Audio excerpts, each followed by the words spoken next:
Hey everybody, this is No In Particular, and today we're talking about helmet setups. Let's get into it. Alright, so this is my personal helmet setup. I've ran it for a couple of games. For the 4.5, almost 5 years I've been playing, I haven't really been too familiar when it does come to helmet setups because I wasn't ever really a big fan of extra weight on my head besides as much as a ball cap or a booty cap. So this is kind of what I've done. So I'm gonna run it through you real quick. So this is a cheaper kind of helmet setup just so I don't dunk a whole bunch of money in something that I might not enjoy. This is simply a Emerson fast helmet, not a bump helmet, but a fast helmet with a set of the same ComTac 3s that I've been running on Earmore arc rails on the side.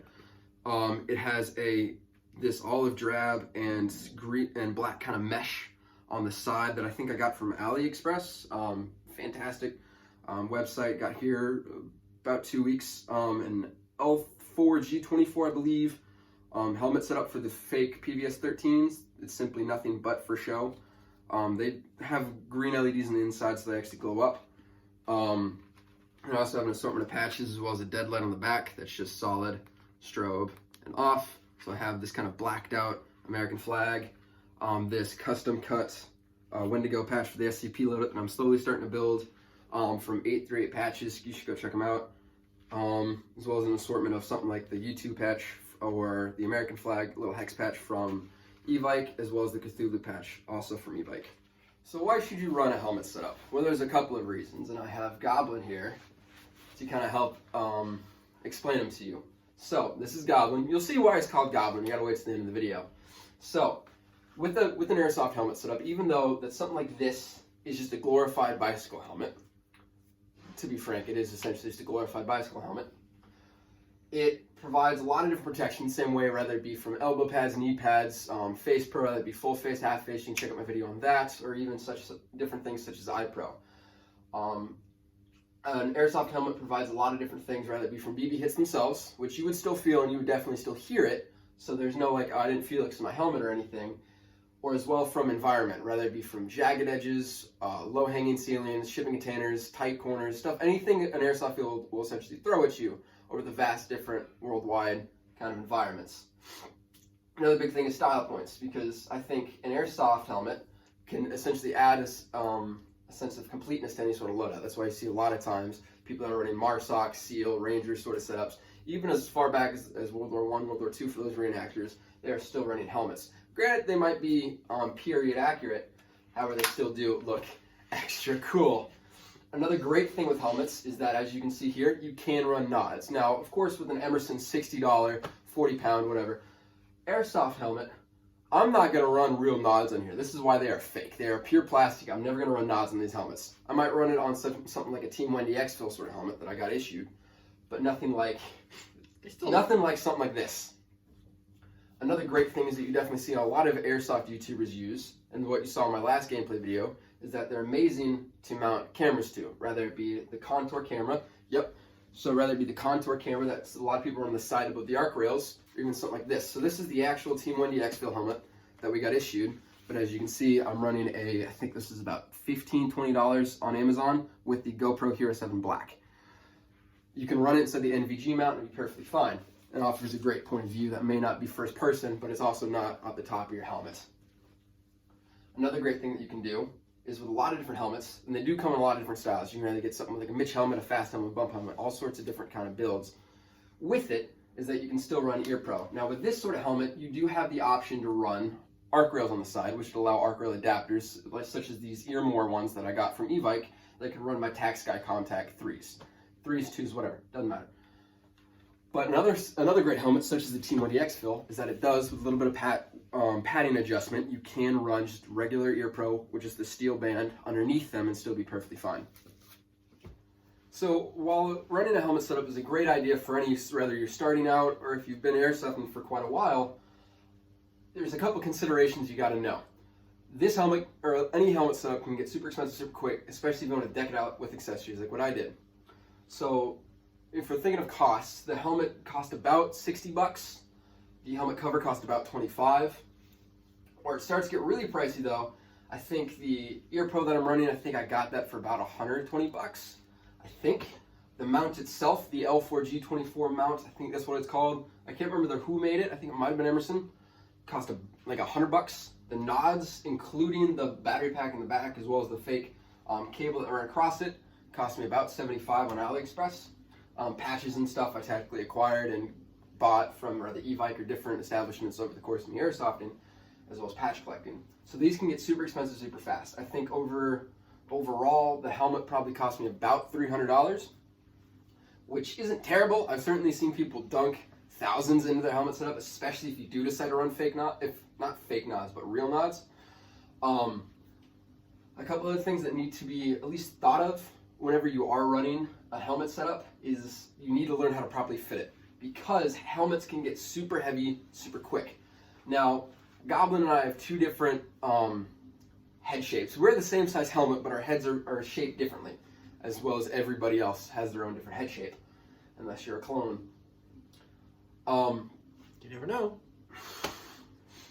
And that would oftentimes include rather pad adjustment or a completely different helmet size altogether. Now, knowing your helmet size before you buy a helmet can save a lot of time, a lot of money, and a lot of kind of heartache and headache from just experimenting, trying to figure it out. So if you can get your helmet set up and sized correctly, then you should be golden whenever it comes to different types of helmets. So with the weight issue of different helmets is that oftentimes, especially if you are running, whether it be nods, whether it be fake or real, or even a GoPro, like what I was running in my last gameplay video, it can get very, very, very, very front heavy.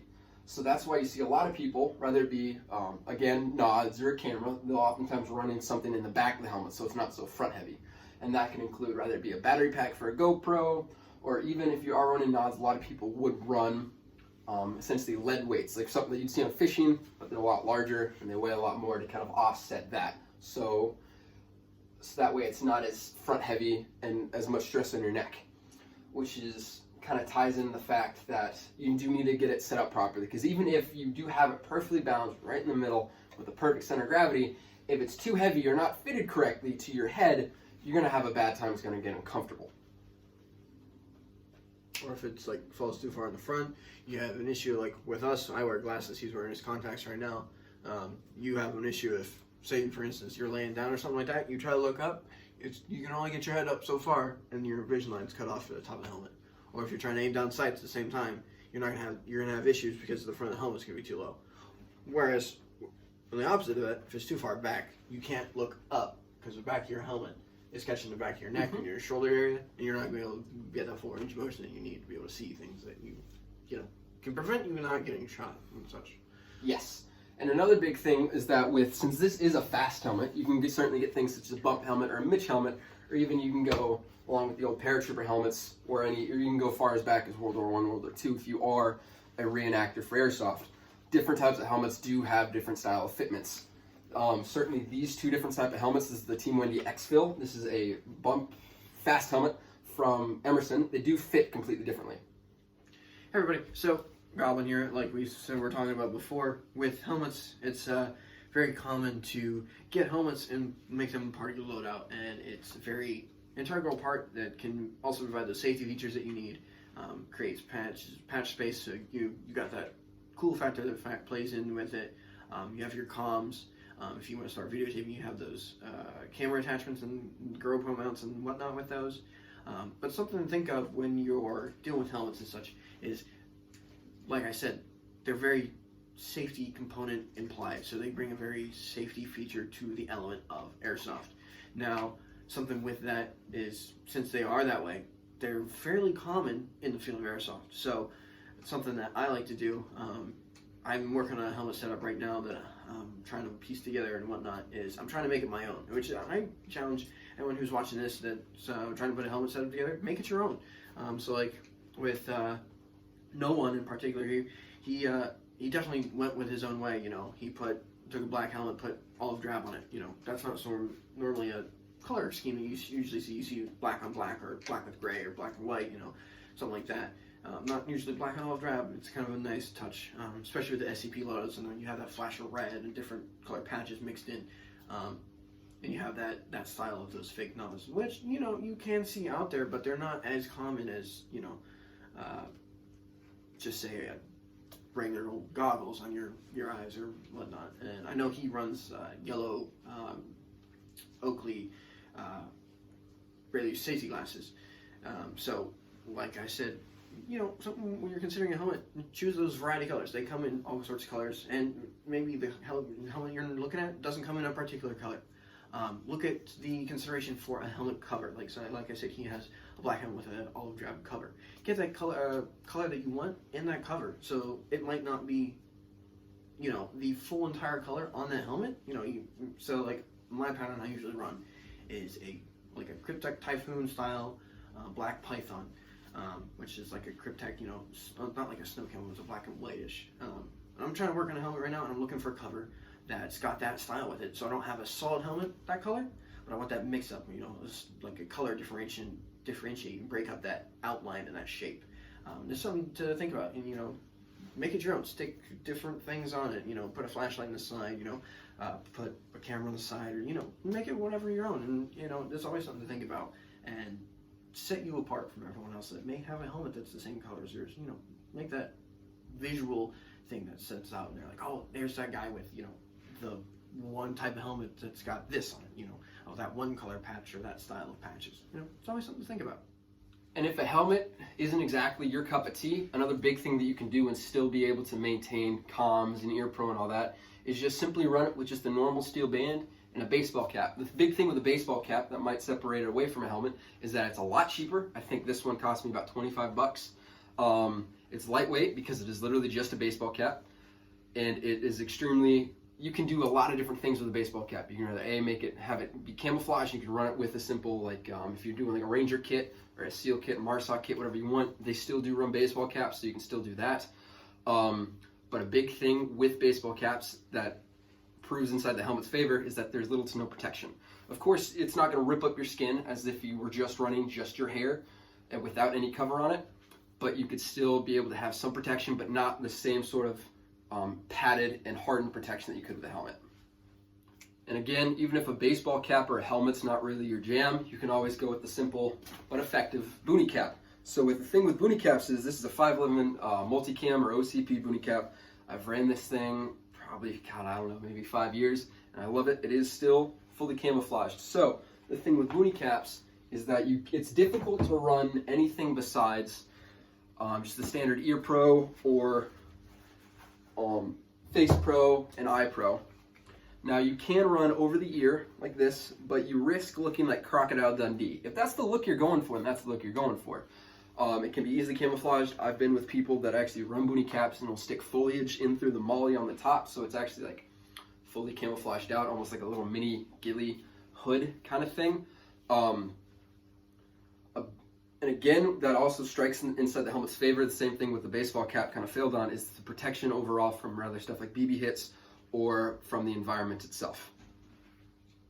So that does it. There's a lot of different ways that you can protect or even run a head-based sort of loadout throughout the sport of airsoft, even as something as the beanie and the dime mask, that what I covered in a couple videos back.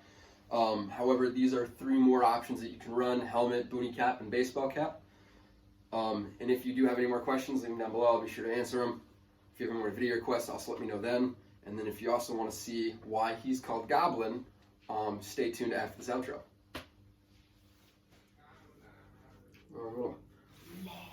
Channel Goblin.